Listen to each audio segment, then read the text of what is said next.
Price Lord. இந்த காலை வேளையில் கூட இந்த யூடியூப் வாயிலாக உங்களை யாவரும் பார்ப்பதில் மிகவும் சந்தோஷம். கர்த்தர் நாமத்திற்கு மகிமை உண்டாவதாக. ஒரு நாள் ஒரு நபர் நடந்து கொண்டே என்ன பண்ணாரா, பயணம் செய்யணும்னு ஆரம்பித்து ரொம்ப தூரம் நடந்து கொண்டே என்ன பண்ணார், பயணம் செஞ்சுட்டே போகிறாரு. இப்படி போயிட்டு இருக்க சமயத்தில் ஒரு குறுக்கு என்ன பண்ணுது, ஒரு ஆறு இருக்குது. அந்த ஆறை கடந்தாதான் அவர் அடுத்த எல்லைக்கு போக முடியும். ஆனால் என்னென்னா, அந்த ஆறுக்கு ஒரு பாலம் கட்டப்படாத ஒரு ஆறு.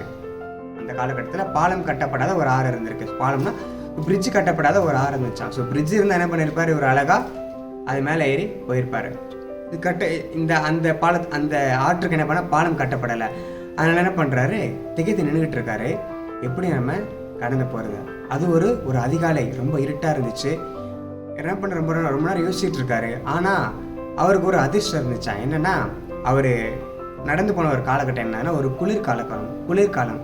அதனால் அந்த ஆற்றில் என்ன இருந்துச்சா, அந்த பனிக்கட்டிலாம் போட்ட ஒரு மேல் பரப்பு என்ன இருந்துச்சுன்னா, அது அப்படியே மிதந்துக்கிட்டு இருந்துச்சு. இவர் என்ன யோசிச்சாரு, அதில் கால் வச்சு போயிடலாம் அப்படின்னு சொல்லிட்டு ஒரு காலை வைக்கிறாரு.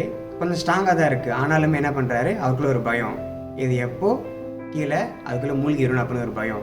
என்ன பண்ணுறாரு, ஒரு ஸ்டெப்பை எடுத்து வைக்கிறாரு. போயிட்டே இருக்கிறாரு. கொஞ்சம் பாதி தூரம் போயிட்டாரு. ஒரு கால்வாசி போயிருப்பாருன்னு வச்சுக்கோங்களேன். அப்படி போகிறதில்ல ஒரு விசில் அடிக்கிற சவுண்டும் ஒரு பாட்டு சவுண்டும் கேட்குது.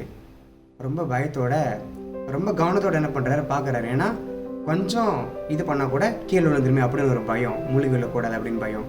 எச்சரிப்போடு பார்க்குறாரு. பார்த்தோன்னே தான் என்ன பண்ணுறாரா, ஒரு நபர் குதிரையில் என்ன பண்ணுறாரு, சந்தோஷமாக ஒரு புதையல் எடுத்துக்கிட்டு பாட்டு பாடிட்டு விசில் அடிச்சுக்கிட்டே வராரு.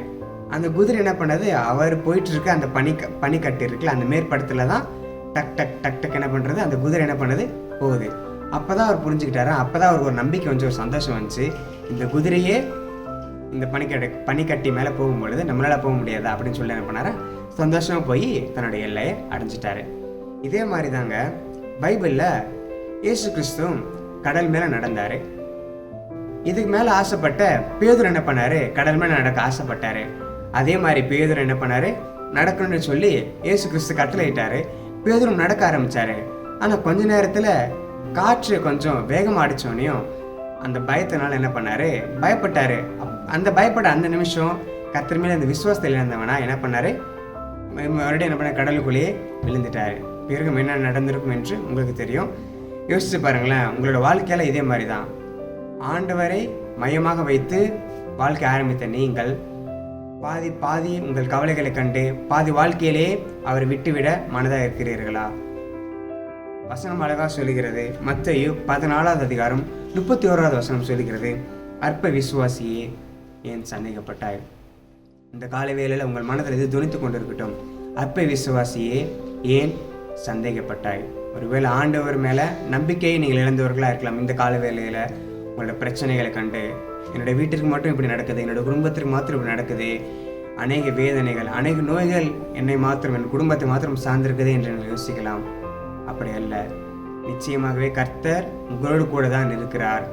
வசனம் அழகாக சொல்லுகிறது, நீ ஆறுகளை கடக்கும் பொழுதும் தண்ணீர்களை கடக்கும் பொழுதும் அது உன்னை சேதப்படுத்துவதில்லை.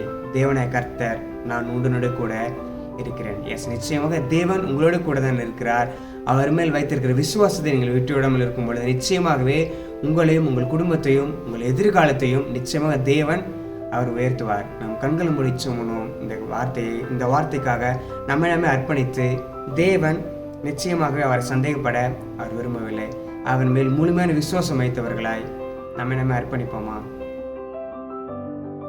பரம தகப்பனே, இந்த காலை வேளையில் கூட அப்பா, நாங்கள் கேட்ட வார்த்தைக்காக எங்களை அர்ப்பணிக்கிறோம். வேதத்திலிருந்து ஒரு காரியத்தை பார்த்தோம், அற்ப விசுவாசியே ஏன் சந்தேகப்பட்டாய்? இந்த காலை வேளையில் ஒருவேளை இந்த வார்த்தை உங்களை உணர்த்துகிறதா இருந்துச்சுன்னா நீங்கள் ஆண்டவரத்தை கமிட் பண்ணுங்கள். ஆண்டவரே, இனிமேல் நானுமே சந்தேகப்பட மாட்டேன்ப்பா. நான் உண்மையது முழுமையான விசுவாசம் வைத்தவளாய் நான் இந்த காலையில் என்ன அர்ப்பணிக்கிறேன். இந்த நாள் முழுவதும் என்னுடைய விசுவாசம் அப்பா உண்மையது செலுத்தி இருக்க என் தேவன் கிருபை தருவீராக. அனுதினமும் அப்பா ஆண்டவரே, நாங்கள் மீது விசுவாசத்தை அனுதினத்து வளர என் தேவன் கிருபை செய்வீராக. இந்த கால வேளையில் இந்த வார்த்தைகளை கேட்டுக்கொண்டிருக்கிற, இந்த வீடியோ பார்த்து கொண்டிருக்கிற எல்லாரும் நீங்கள் ஆசீர்வதிங்க ஆண்டவரே. அவர்களுக்கு ஒரு விசுவாசம் ஒருவேளை புரிந்திருக்கும் என்றால் அதை அதிகப்படுத்த என் தேவன் கிருபை செய்வீராக. என் தேவன் கிருபை செய்வீராக அப்பா. விசுவாசத்தினால் நீதிமான் பிழைப்பான் என்ற வார்த்தையில் இருக்கிறது. விசுவாசத்தின் மூலம் எல்லாரும் பெரிய காரியங்களை செய்ய, அவரோட வாழ்க்கையிலும் அவரோட குடும்பத்திலும் இப்பொழுது கண்டிருக்கிற பிரச்சனைகளாக இருக்கலாம், இப்பொழுது கண்டிருக்கிற சூழ்நிலைகளாக இருக்கலாம், எல்லாவற்றையும் மாற்ற தேவன் பெரியவராக இருக்கிறீர். தேவன் கிருபையுள்ளவராக இருக்கிறீர், போதுமானவராக இருக்கிறீர். நான் உன்னை விட்டு விழுவதில் என்று சொன்ன தேவன், அவர்கள் எப்பேற்பட்ட பிரச்சனைகள் நடந்தாலும் தேவன் உங்களோடு கூட தான் இருக்கிறார். எங்களை அர்ப்பணிக்கிறோம்ப்பா. என் தேவன் இந்த நாள் முழுதும் நீங்கள் நடத்தி செல்லுங்க. ஒரு விஷயம் எங்களை அந்த வசனத்துக்குன்னா எங்களை அர்ப்பணிக்கிறோம். நாங்கள் சந்தேகப்படாமல் உமது விசுவாசம் வைத்துள்ள நடக்க எங்களை தாழ்த்து அர்ப்பணித்து செபிக்கிறோம். இயேசு நாமத்தில் பிதாவே, ஆமென். ஹல்லேலூயா.